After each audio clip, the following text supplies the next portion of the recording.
Hi welcome back to Soumya Raj YouTube channel. ಇವತ್ತಿನ recipe ಬಂದು banana ಬನ್.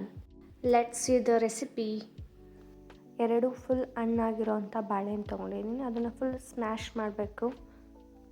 ಈಗಾದಮೇಲೆ 3 ಸ್ಪೂನಷ್ಟು ಸಕ್ಕರೆ ಹಾಕ್ಕೊತೀನಿ. 1 ಸ್ಪೂನ್ ಜೀರಿಗೆ ಹಾಕ್ಕೊತೀನಿ.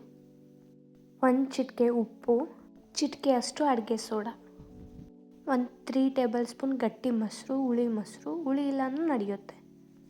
ಇದಿಷ್ಟನ್ನು ಯಾವುದೇ ಗಂಟು ಇಲ್ದೇ ಕಲಿಸ್ಕೊಬೇಕು. ಸೊ ನೀವು ಕೈಯಲ್ಲಾದರೂ ಕಲಿಸ್ಕೊಳ್ರಿ.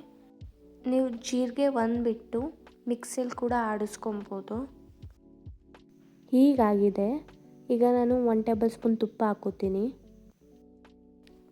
ನಾನು 2.5 ಬೌಲಷ್ಟು ಮೈದಾ ಹಿಟ್ಟು ತೊಗೊಂಡಿದ್ದೀನಿ. ನಾನು 1.5 ಬೌಲ್ ಆಗೋಷ್ಟು ಹಾಕಿ ಕಲಿಸ್ತೀನಿ. ಒಬ್ಬಟ್ಟು ಹಿಟ್ಟಿಗಿಂತ ಸ್ವಲ್ಪ ಗಟ್ಟಿಗೆ, ಚಪಾತಿ ಹಿಟ್ಟಿಗಿಂತ ಸ್ವಲ್ಪ ಮೆತ್ತಗೆ ಕಲಿಸ್ಕೊಂಡ್ರೆ ಸಾಕು. ಇನ್ನೊಂದು ಸ್ವಲ್ಪ ಹಿಟ್ಟಿತ್ತಲ್ಲ ಅದನ್ನು ಕೂಡ ಹಾಕಿ ನಾದ್ಕೊತಾ ಇದ್ದೀನಿ.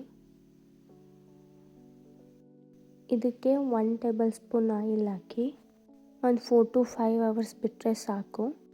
ಮೈದಾ ಹಿಟ್ಟು ಬೇಡ ಅಂದರೂ ಗೋಧಿ ಹಿಟ್ಟಲ್ಲಿ ಕೂಡ ಮಾಡ್ಕೊಬೋದು. ಇದನ್ನು ಉಡುಪಿ ಮಂಗಳೂರು ಕಡೆ ಫುಲ್ ಫೇಮಸ್ ಬನ್ ಇದು.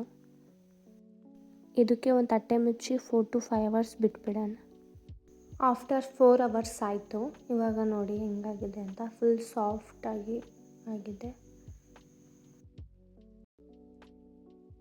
ಸ್ವಲ್ಪ ಮೈದಾ ಹಿಟ್ಟು ಹಾಕ್ಕೊತಾ ಇದ್ದೀನಿ ಕೆಳಗೆ. ಮೈದಾ ಹಿಟ್ಟು ಹಾಕ್ಕೊಂಡು ಸ್ವಲ್ಪ ಮಿತ್ಕೊಳ್ಳೋಣ. ಚಪಾತಿ ಉಂಡೆ ಮಾಡ್ತೀವಲ್ಲ ಅದಕ್ಕಿಂತ ಸ್ವಲ್ಪ ದೊಡ್ಡದಾಗಿ ತೊಗೊತಾ ಇದ್ದೀನಿ. ಇಲ್ಲಿ ಸ್ವಲ್ಪ ದಪ್ಪ ಇರೋಂಗೆ ಲಟ್ಟಿಸ್ಕೊತಾ ಇದ್ದೀನಿ. ನೋಡಿ ಇಷ್ಟು ದಪ್ಪ ಆದರೆ ಸಾಕು.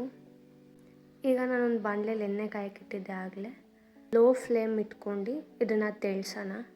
ಗ್ಯಾಸ್ ಫ್ಲೇಮ್ ಸಣ್ಣ ಇಡಬೇಕು, ಜೋರಿಟ್ಟರೆ ಚೆನ್ನಾಗಾಗಲ್ಲ. ಇಷ್ಟು ಬ್ರೌನ್ ಆದರೆ ಸಾಕು. ಬನಾನಾ ಬನ್ ರೆಡಿ ಆದವು. ಸೊ ಇದನ್ನು ಚಟ್ನಿ ಜೊತೆನೂ ತಿನ್ಬೋದು. ಇದೇ ರೀತಿ ರೆಸಿಪೀಸ್ ಬೇಕಂದರೆ ನನ್ನ ಚಾನಲ್ನ ಫಾಲೋ ಮಾಡಿ. Thank you for watching.